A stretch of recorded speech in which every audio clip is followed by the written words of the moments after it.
جس صدمے سے ریپ کے وکٹم، ڈومیسٹک وائلنس کے وکٹم یا پھر ایسڈ کا جو شکار ہوتے ہیں وہ وکٹمز گزرتے ہیں، کیا وہ کبھی اس صدمے سے باہر نکل سکتے ہیں؟ نارمل زندگی نہیں گزاری جاتی، زندگی گزاری جاتی، نارمل نہیں ہوتا۔ اگر کوئی ریپ وکٹم ہے، اس کو اس ذہنی صدمے سے نکالنے کے لیے کیا وہ کاؤنسلنگ پرووائڈ کی جاتی ہے؟ جس ملک میں پینے کو صاف پانی نہ ہو، جہاں 20 25 30 سال تک انصاف نہ مل سکے کورٹ پہ، جہاں ایک شریف آدمی تھانے میں جاتے ہوئے ڈرتا ہو، وہاں آپ یہ کیسے سوچ سکتی ہے کہ حکومت نے کوئی انتظام کیا ہو؟ 200 کا گروپ 2 دن کی ٹریننگ دے تو زندگی پر وہ ڈرگس کی طرف نہیں جائیں گے۔ ان سے کہتا ہوں بھائی سائیکیٹرسٹ کے پاس جا کے دوائی لو۔ نہیں، دوائی تو سلا دیتی ہے بھائی، دوائی ہے ہی اسی لیے کہ تم سو جاؤ۔ جتنا سو گے تو یہاں پہ سٹریس کم ہوگا، برین کا کیمیکل بیلنس ہوگا۔ مانتے ہی نہیں، پڑھے لکھے لوگ دوائی نہیں لینا چاہتے۔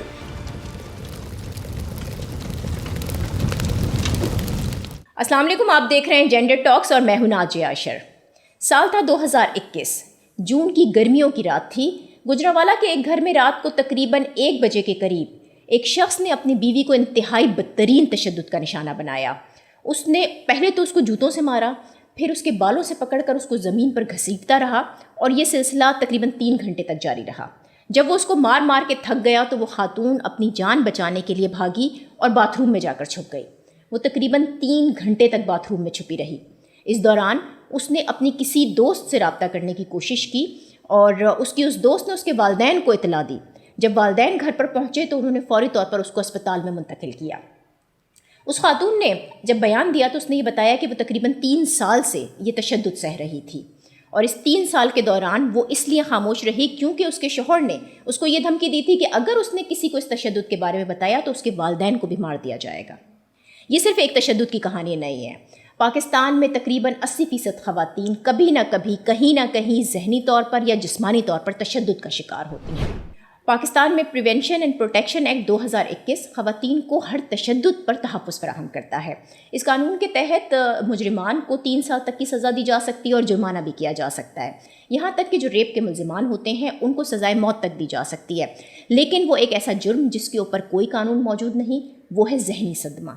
خواتین چاہے ہیرسمنٹ کا شکار ہوئی ہوں، ریپ کا شکار ہوئی ہوں، ڈومیسٹک وائلنس ہوا ہو، وہ ایک ذہنی اذیت سے گزرتی ہیں، اور اس ذہنی اذیت کو دور کرنے کے لیے جو مینٹل ہیلتھ سروسز ہیں ان کا کیا کردار ہے، آج کی جی ٹاکس میں اسی پر بات ہوگی۔ میرے ساتھ آج میرے گیسٹ یہاں پر موجود ہیں، تعارف میں کرا دوں، ڈاکٹر معز حسین صاحب ماہر مائنڈ سائنسز ہیں۔ بہت شکریہ ڈاکٹر معز مجھے جوائن کرنے کے لیے۔ جینڈر ٹاکس میں ہم جن صنفی تشدد سے متعلق معاملات پر بات کر رہے ہیں، اس کے اندر جو سب سے امپورٹنٹ چیز ہے وہ ہوتی ہے کہ جس صدمے سے ریپ کے وکٹم، ڈومیسٹک وائلنس کے وکٹم یا پھر ایسڈ کا جو شکار ہوتے ہیں وہ وکٹمز گزرتے ہیں، کیا وہ کبھی اس صدمے سے باہر نکل سکتے ہیں؟ بسم اللہ الرحمن الرحیم، السلام علیکم جی۔ ایک تو بڑی خوشی ہوئی اس سبجیکٹ پہ آپ نے مجھے بلایا بات کرنے کا۔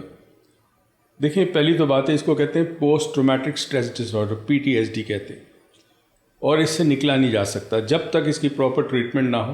تو ہوتا یہ ہے کہ بظاہر تو چلتا پھرتا انسان ہوتا ہے مگر اندر سے بکھرا ہوا ہوتا ہے۔ اس کو زندگی میں جیسے فار ایگزامپل نئے رشتے، کسی پہ اعتماد کرنا، وہ مشکل ہو جاتا ہے اس کے لیے، کیونکہ وہ جو سب کانشیس لیول پہ وہ جو ساری تکلیف ہے وہ اس کو یاد دلاتی رہتی ہے۔ تو یہ ختم نہیں ہوتا جب تک اس کی پراپر ٹریٹمنٹ نہ کی جائے۔ میں یہی جاننا چاہ رہی ہوں کہ اس کی کیا باقاعدہ کوئی پراپر ٹریٹمنٹ ہوتی ہے، اور اگر پراپر ٹریٹمنٹ ہو بھی جائے تو کیا کبھی کوئی ایسی سکسیس اسٹوری آپ شیئر کریں گے کہ واقعی اس طرح کا ایک سروائیور ہو اور وہ اس ذہنی صدمے کے بعد نکل کر بہت ہی صحت مند زندگی گزار رہا ہو؟ دیکھیں، اگر میری ذاتی طور پہ بات کریں گے تو ہمارا تو یہ کام ہے، ہم یہ کام کرتے ہیں۔ بہت خواتین جن کو ڈومیسٹک وائلنس کا سامنا پڑا ہے، ہسبینڈ کے ساتھ جو انہوں نے زندگی گزاری، اور پتہ چلے جی 25 سال کی شادی کے بعد ہسبینڈ نے مار پیٹ شروع کر دی، بدتمیزی شروع کر دی، گھر سے نکال دی۔ ابھی ریسنٹلی ایک فیملی کا مسلسل مجھے سندھ سے میسیج آ رہا ہے کہ والد جو ہے وہ چلا جاتا ہے گھر سے مہینوں تک، واپس آتا ہے نہیں آتا، واپس آتا ہے نہیں آتا، بچوں کو کوئی نہیں پوچھتا، بیٹیوں کی شادی نہیں ہو پا رہی، بیٹے اور بیٹیاں دونوں، مطلب جتنے بیٹے اور جتنی بیٹیاں سب ذہنی مریض بن چکے ہیں، ماں ذہنی مریض بن چکی ہے۔ اب یہ کیسے علاج ہوگا اس کا؟ ظاہر ہے اب اس کے لیے پھر ادارے ہونے چاہیے جہاں یہ جائیں۔ اگر یہ مطلب پرائیویٹلی جاتے ہیں تو بڑا ایکسپینسو علاج ہے اس کا۔ ایک سائیکائٹرسٹ کی فیس دینا, اس کے بعد سائیکالوجسٹ کا سیشن لینا, 3,000 4,500 کا ایک سیشن ہے, اور اس میں تو ملٹیپل سیشن لینے پڑتے ہیں. تو پرائیویٹلی بہت مشکل ہے انٹیلیس آپ افورڈ کر سکتے ہو. اب اس کے علاوہ دوسری چیز جو ہے وہ یہ نہیں, اگر پرائیویٹلی تو افورڈیبل لگتا ہی نہیں ہے یہ, کیونکہ اس طرح کا جو تشدد ہے اور اس طرح کے جو معاملات ہیں وہ جس ورکنگ کلاس کے ساتھ ہو رہے ہیں وہ تو اس طرف جاتے ہی نہیں ہیں کہ وہ کسی قسم کی سروسز لیں. تو کیا حکومتی سطح پر اس سلسلے میں کوئی کام ہو رہا ہوتا ہے؟ پتہ نہیں, آپ نے عجیب سا سوال پوچھا ہے. جس ملک میں پینے کو صاف پانی نہ ہو, صحیح, جہاں 20 25 30 سال تک انصاف نہ مل سکے کورٹ پہ, جہاں ایک شریف آدمی تھانے میں جاتے ہوئے ڈرتا ہو, اپنے حق کے لیے جانے کے لیے ڈرتا ہو, وہاں آپ یہ کیسے سوچ سکتی ہے کہ حکومت نے کوئی انتظام کیا ہوگا؟ اور مینٹل ہیلتھ سروسز کو تو سنجیدگی سے لیا ہی نہیں جاتا ہے نا. مینٹل ہیلتھ کا مطلب ہے پاگل. ٹھیک ہے, اب آپ کو پیٹ میں درد ہوتا ہے آپ ڈاکٹر کے پاس جاتے ہیں, سر میں درد ہوتا ہے آپ پیراڈول لیتے ہیں. تو یہ بھی ایک بیماری ہے یہ, کیونکہ یہ وقت کے ساتھ ساتھ جن حالات سے کوئی شخص گزرتا ہے اس پہ جو گزرتی ہے وہ ساری کی ساری میموری بنتی ہے, اور جو میموری بنتی ہے وہ میموری کبھی ریز نہیں ہوتی. اللہ نہ کرے کوئی ایسا حادثہ ہو جائے جس سے برین ڈیمیج ہو جائے, اس کے علاوہ میموری جا نہیں سکتی. میموری ہمیشہ آپ کے ساتھ رہتی ہے. ہمارا جو کرمنل جوڈیشل سسٹم ہے, یعنی انصاف کے لیے جب وہ جاتے ہیں تو پھر وہ ایک طویل ترین اور مشکل ترین پروسیس ہے جس سے وہ گزر رہے ہوتے ہیں. عدالتوں کے چکر لگانا, ڈیٹس پر ڈیٹس ملنا, پھر پولیس کا ایک رویہ ہے, پھر عدالتی عملے کا ایک رویہ ہے, اور اس کے باوجود ان کو انصاف کی کوئی امید نظر نہیں آ رہی ہوتی. تو یہ بھی ایک ٹراما ہوتا ہے. بالکل, یعنی ٹراما پر ٹراما ہو رہا ہے. بالکل صحیح کہا. تو ایسی سچویشن سے کس طرح سے نکالا جائے؟ دیکھیں, سب سے بڑی چیز یہ کہ کوئی, مجھے نہیں پتا پاکستان میں کچھ NGOs اس پہ کام آئی ایم شیور کر رہی ہوگی, اور انہیں یہ کام جو ہے وہ NGOs ہی کر سکتی ہیں اور کوئی نہیں کر سکتا. دیکھیں ایک چیز یاد رکھیں, ایون سائیکالوجسٹ کو ایک اندازے کے مطابق 140 سیشن چاہیے, 140 سیشن چاہیے. جو پریزنٹلی جو سائیکالوجسٹ کے پاس جو ہنر ہے یا جو تعلیم ہے, جو علم ہے, 140 سیشن چاہیے. 140 سیشن کا مطلب سمجھیے آپ کتنا ہوا, کتنا ٹائم لگے گا ٹراما نکالنے میں. اور اتنا ٹائم تو کوئی سروائیور دے بھی نہیں سکتا, کیونکہ اس کو پھر ایک تو یہ کہ اس نے سروائیو کیا ہے, اس کو اپنی زندگی بھی گزارنی ہے, اس نے کمانا بھی ہے, اس نے اپنے بچوں کو بھی کھلانا ہے, تو وہ کہاں جا کر اتنا ٹائم دے گا. اب دنیا میں ایک ٹیکنالوجی ایسی ہے جو یہی پرابلم 4 یا 5 سیشن میں ختم کر سکتی ہے. مگر کیا NGO کے جو لوگ ہیں, NGO کے جو سائیکالوجسٹ ہیں, انہوں نے ٹریننگ لی ہے کہ نہیں لی ہوگی؟ کنونشنل جو آپ کے پاس ٹیکنیکس ہیں وہ ٹھیک ہے کہ جی مثال کے طور پہ کسی گھر میں پرابلم ہے, ویل آف ہے, یا کم سے کم کھاتے پیتے لوگ ہیں, تو وہ جائیں ہر ہفتے ایک سیشن لیں. وینٹیلیشن کا سیشن ہوتا ہے, CBT ہوتی ہے, گیسٹال تھیراپی ہوتی ہے, بٹ وہ بہت ٹائم لیتی ہے. میں آپ کو چھوٹی سی ایک مثال دوں. جب زلزلہ آیا تھا پاکستان میں, اور ظاہر ہے آپ کو پتہ ہے کتنا بڑا ٹراما تھا, کسی کا کوئی مر گیا, کسی کا کوئی زخمی ہو گیا, کسی کا گھر چلا گیا. تو اس وقت پریسیڈنٹ صاحب کی ایک پرسنل اسسٹنٹ تھی, ڈاکٹر تھی, نام مجھے یاد نہیں آ رہا, ڈاکٹر فضیلہ. ڈاکٹر فضیلہ نے مجھے کال کی کہ آپ کچھ کر سکتے ہیں. میں نے کہا ڈیفینیٹلی. میں اسلام آباد فلائی کر کے گیا. میں اور ڈاکٹر فضیلہ جو ہے بہت ہی سینئر بیوروکریٹ کے آفس گئے جن کا تعلق ہیلتھ سے تھا. سب بات سنی. میں نے کہا آپ مجھے 200 والنٹیئر دے دیں, میں فری آف چارج آتا ہوں اسلام آباد میں اپنی ٹیم لے کے. ایک ٹیکنالوجی ہے جو انسٹنٹ ٹراما ریلیز کرتی ہے. لانگ ٹرم ٹراما کی بات نہیں کر رہا, آپ جو بات کر رہی ہے وہ لانگ ٹرم ٹراما ہے کہ ایک عورت 10 سال تک ایک رشتے میں رہی یا 10 سال ملازمہ تھی, وہ ٹراما الگ ہے, وہ لانگ ٹرم ٹراما ہوتا ہے. یہ شارٹ زلزلہ آیا, گھر تباہ ہو گیا, والد مر گیا, بیوی مر گئی, شوہر مر گیا, بیٹا مر گیا, انسٹنٹ ٹراما ریلیز کر سکتے ہیں, اور وہ صرف 15-20 منٹ میں ہو جائے گا. ٹیم دے دیں, میں ان کو 4 گھنٹے کی ٹریننگ دوں گا, میں اپنے اخراجات پہ پورا لے کے آؤں گا اپنی ٹیم کو, and I will do everything. سب کچھ ڈیسائیڈ ہو گیا جی. اس ٹریننگ کا نام ہوتا ہے EFT کہتے ہیں, ایموشنل فریڈم ٹیکنیک کہتے ہیں. صحیح. اب ڈے فائنل ہو گیا ہمارا. جمعے کو ہم نے ٹریننگ کے لیے جانا, جمعرات کو ہم نے پہنچنا تھا, جمعے کو ٹریننگ والنٹیریلی آپ کر رہے تھے, والنٹری اپنے خرچے پہ. میں نے اپنی ٹیم کے ممبرس کو دیکھوں کہ ظاہر ہے 200 لوگوں کو اکیلا میں ٹریننگ نہیں دے سکتا. میرے ساتھ ٹیم تھی, میری بیٹی تھی عروج, اور لوگ تھے. بدھ کو ہمیں کال آتی ہے اسلام آباد سے, منسٹری سے. وہ کہتے ہیں جی وہ جمعے کو منسٹر صاحب آ رہے ہیں تو یہ ٹریننگ کینسل. اب آپ مجھے بتائیے, میں نے کہا نا کہ ترجیحات کا مسئلہ ہے. مجھے شوق لگا, میں نے کہا مجھے کرنا ہی نہیں آپ. ٹھیک ہے, کیونکہ اگر آپ کا منسٹر اتنا امپورٹنٹ ہے, ان لوگوں سے جن کی ٹریٹمنٹ ہونے والی تھی, اچھا یہی ہوا جن کا لٹا گیا, وہ بیچارے پھر زندگی گزار رہے ہیں, کوئی پوچھنے والا نہیں ہے. ایک اور چیز میں آپ کو بتاؤں, آج سے کچھ مہینے پہلے ہمارے پاس ایک ٹیکنالوجی اس کو NLP کہتے ہیں, neuro linguistic programming, American program ہے, بڑا پاورفل ہے. میں نے ایک سوچ آئی, میں نے چند لوگوں سے بات کی, میں نے کہا اگر ہم 200 نوجوانوں کا گروپ لیں, A levels first year second year, اور ان کو 2 دن کی ٹریننگ, 200 کا گروپ 2 دن کی ٹریننگ دے تو زندگی بھر وہ ڈرگس کی طرف نہیں جائیں گے. یعنی کسی قسم کا ڈرگ ان کو پیش کیا جائے گا تو ان کو پوک وامٹ ہو جائے گی, وہ لے ہی نہیں سکے گی زندگی. اب آپ سوچیں اگر ہم 5-10 لاکھ نوجوانوں کو بچا سکے آنے والے وقت میں, کتنی بڑی بات ہے, کوئی انٹرسٹ ہی نہیں ہے.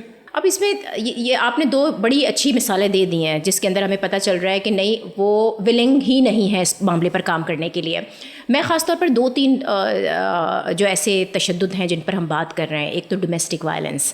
اگر کیونکہ ڈومیسٹک وائلنس ایک ایسی چیز ہوتی ہے جو ایک دفعہ نہیں ہوتا, یہ ایک لمبا پروسیس ہو رہا ہوتا ہے. سال بھر ایک خاتون پٹتی رہتی ہے, 2 سال 10 سال تک خواتین اس کو برداشت کرتی رہی ہیں.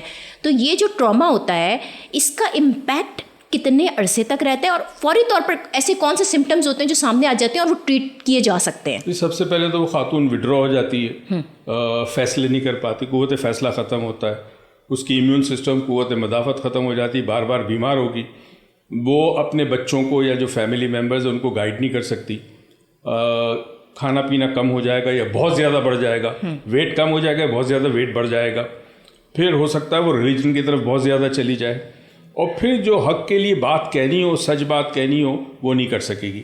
اپنی مرضی ختم ہو جاتی ہے. جس طرح ایک جانور کو آپ نے باندھ دیا اور جہاں آپ نے اس کی لگامیں لگائی وہ جانور اسی سے چلے گا. اس کے بعد تو اگر وہ ٹریٹمنٹ بھی اس کو مل جائے تو وہ نارمل زندگی کی طرف آئے گی. ٹائم لگے گا مگر آ سکتی ہے. مگر اگر مسلسل وہ وائلنس ہوتا رہا, دیکھیں اگر میں ایک زخم لگاتا ہوں اور اس کو میں مرہم سے ٹھیک کرتا ہوں, پھر 2 دن بعد پھر وہ زخم لگاتا ہوں, تو ایونچولی وہ زخم کبھی پر نہیں ہوگا, کبھی ختم نہیں ہوگا, ہیل نہیں ہوگا, کیونکہ مسلسل وائلنس چل رہا ہے.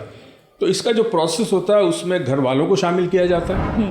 ٹھیک ہے, اب مثال کے طور پہ ہمارے معاشرے میں ہوتا ہے کہ عورت کو یہ کہا جاتا ہے کہ تم یہاں سے جا رہی ہو, ڈولی جائے, تمہارا جنازہ نکلے گا, تمہیں کبھی گھر واپس نہیں آنا. وہ ہمارا مائنڈ سیٹ بنا ہوا. اب ماں باپ اگر یہ کہے کہ بیٹا تیری شادی ہو رہی تو فکر نہ کر, ہم موجود ہیں, کوئی مسئلہ ہو ہم سے رابطہ کر. اگر بیٹی کو یہ کانفیڈنس دیا جائے شادی کے وقت, تو پھر اس بیٹی کو پتا ہو کہ میرے پیچھے کوئی ہے. اکثر گھروں میں ایسا نہیں ہوتا. جب آپ ان کی ٹریٹمنٹ کرتے ہیں تو آپ کے گھر والوں کو بھی ملانا پڑتا ہے کہ بھائی ایک عورت پہ ظلم ہو رہا ہے, ڈومیسٹک وائلنس ہو رہا ہے, کیا وہ رہنا چاہتی ہے اس رشتے میں؟ اب کئی دفعہ ہماری خواتین مجبور ہوتی, اولاد ہو گئی ہے, اب اس کو چھوڑوں گی تو میری اولاد کا کیا ہوگا, کون, ملٹیپل ایشوز ہیں.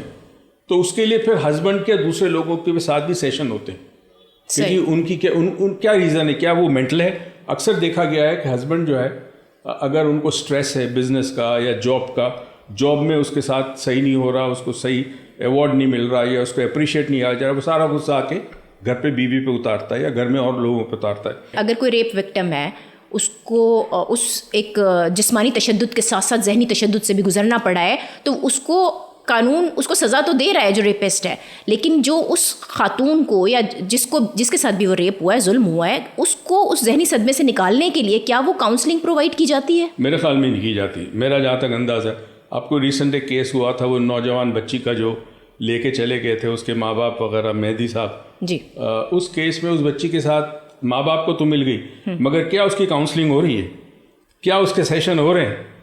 نہیں ہو رہے نا, کچھ بھی ہمیں اطلاع نہیں ہے اس کا.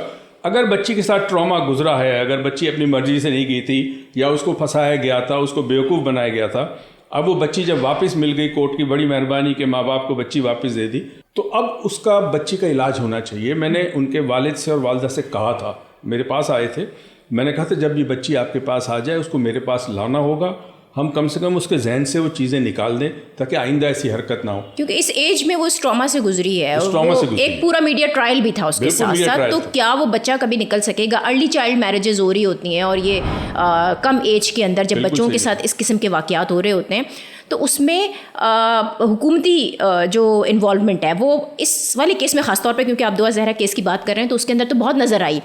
لیکن مجھے لگتا ہے کہ وہ صرف میڈیا میں لائم لائٹ میں رہنے کے لیے وہ سارے اقدامات کیے جا رہے تھے, لیکن اس کے ساتھ ساتھ جو ایک کانکریٹ اسٹیپس ان کو لینے تھے اس بچی کی ریہیبلیٹیشن کے لیے, وہ نہیں لیے گئے. اصل میں یہ بھی میڈیا کی مہربانی کہ میڈیا نے اس کیس کو اتنا اچھالا کہ یہ سامنے آ گیا سب کے. اسی طرح زینب کا جو کیس تھا اس میں بھی میڈیا نے بہت کام کیا, جس کی وجہ سے زینب کا کیس بھی لائم لائٹ پہ اور لوگوں کو پتہ چلا. مگر ایسی کتنی زینب ہے پورے پاکستان میں کہ جن کا پتہ ہی نہیں ہوتا. بچی اٹھ گئی, اغوا ہوئی, اس کے ساتھ زیادتی ہوئی, قتل کر دیا, ٹکڑے ٹکڑے کر کے پھینک دیا, کوئی نہیں پوچھتا. تو اب مجھے سمجھ میں نہیں آتی کہ اس بچی تو چلی گئی دنیا سے, وہ ٹراما لے کے چلی گئی اپنے ساتھ, ان ماں باپ کا کیا ہوگا؟ ان کو کاؤنسلنگ چاہیے, ان کو یعنی صرف وکٹم اور سروائیور کو کاؤنسلنگ نہیں چاہیے ہوتی, اس کے ارد گرد کے جو لوگ ہوتے ہیں وہ بھی متاثر ہوئے ہوتے ہیں. بالکل چاہیے ہوتی ہے. اب وہ کیسے اس حادثے کو ایکسیپٹ کریں, نارمل زندگی گزارے. ایک چیز میں آپ کو بتا دوں, نارمل زندگی نہیں گزاری جاتی, زندگی گزاری جاتی, نارمل نہیں ہوتا. ڈاکٹر صاحب فائنل کویسچن, اب مینٹل ہیلتھ سروسز جتنی بھی ہیں ایٹ لیسٹ کچھ نہ کچھ کہیں نہ کہیں کام ہو رہا ہے, چاہے وہ NGOs کر رہی ہوں یا آپ جیسے حضرات کر رہے ہوں, ان کو امپروو کیسے کیا جا سکتا ہے پاکستان میں؟ میرے خیال میں پہلا قدم تو اویئرنیس, شعور پیدا کرنا لوگوں میں, اور اس کا شعور نہیں ہے. میں آن لائن کنسلٹیشن دیتا ہوں اور آپ کو حیرت ہوگی کہ جہاں اس کا نفسیاتی پرابلم ہے مریض کا, میں بات کرتا ہوں ویڈیو پہ اور فون پہ ان کے ساتھ, ان سے کہتا ہوں بھائی سائیکیٹرسٹ کے پاس جا کے دوائی, نہیں دوائی تو سلا دیتی ہے. بھائی دوائی ہے ہی اسی لیے کہ تم سو جاؤ, جتنا سو گے تو یہاں پہ سٹریس کم ہوگا, برین کا کیمیکل بیلنس ہوگا. مانتے ہی نہیں, پڑھے لکھے لوگ دوائی نہیں لینا چاہتے. اچھا لڑکا پڑھا لکھا ہے وہ دوائی لینا چاہتا ہے, اماں نے منع کر دیا دوائی نہیں لینا, بیوی نے منع کر دیا, ساس نے منع کر دیا دوائی مت لینا, دوائی تو پاگل لیتے ہیں. تو آپ کو اویئرنیس, آپ کو شعور بیدار کرنا ہوگا قوم کے اندر کہ جس طرح ہماری جسمانی بیماریوں کے لیے علاج ضروری ہے, اس طرح ذہنی صحت بھی بڑی امپورٹنٹ ہے. انسان کا ذہن ہی سب کچھ ہے. جہاں ترقی ہوتی ہے وہاں سب سے ترقی ذہنی شعور میں ہوتی ہے. انسان جب سوچنے سمجھنے کی صلاحیت کو استعمال کرتا ہے تب جا کے انفرادی طور پر اور اجتماعی طور پر ترقی ہوتی ہے, ورنہ ترقی ممکن نہیں ہے. بہت شکریہ ڈاکٹر معز آپ کا.